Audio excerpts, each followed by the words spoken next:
All right, joining us now with more from TD Garden, where she's working the sidelines, is our colleague, Kristen Ledlow. And Kristen, let's start with the scope of Boston's Isaiah Thomas, who's leading the Celtics surge. We're talking historic numbers here for Isaiah in terms of this franchise, aren't we? Yeah, he's been unbelievable, and it's funny because I spoke with Reggie Jackson, who's going to be his defensive assignment. I spoke with his coach, Brad Stevens. I spoke with his opposing coach, Stan Van Gundy, and all just have unbelievable things to say about how well Isaiah Thomas is playing. One of the things that Coach Stevens told us is that he's on another level.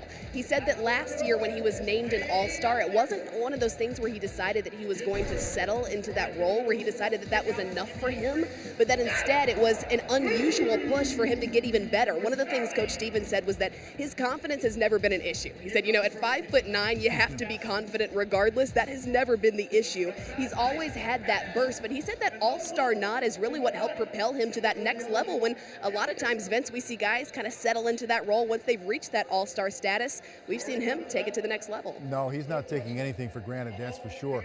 What about some of his teammates tonight, Kristen? Is it possible we'll see Al Horford, and what's Avery Bradley's status?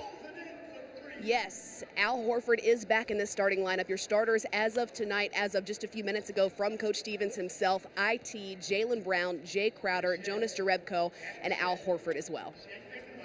Meanwhile, for Detroit, it's kind of a different story here, Kristen. 1-5 in their last, 1-4 rather, their last 5 road games. Rumors are swirling around the Boston College product, Reggie Jackson, I know you said you spoke with. Let's talk about his challenge tonight. Expand on that a little more, and maybe some of the lessons that he brought over from OKC.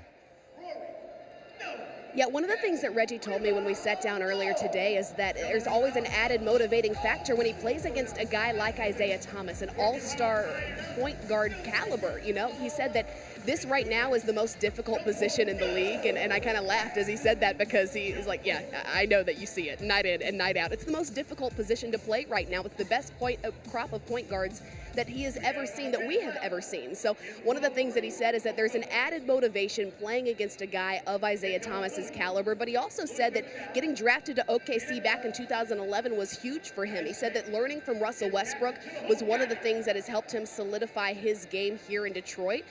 He told me that there was no beating Russell to the gym. He said that Russ really taught him how hard it is to be great in this league. And now that he's been entrusted to be the man in Detroit, he wants to go ahead and lead by example the way that he told me Russ taught him as well.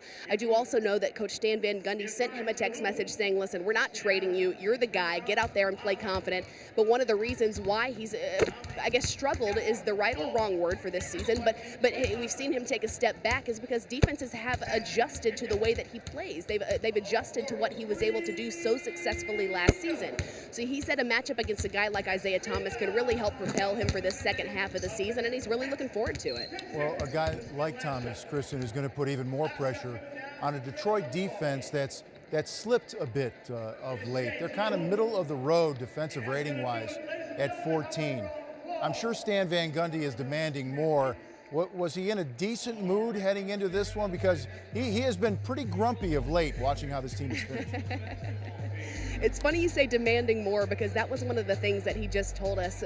Kevin McHale, Kevin Harlan, and I just sat down with him minutes ago, and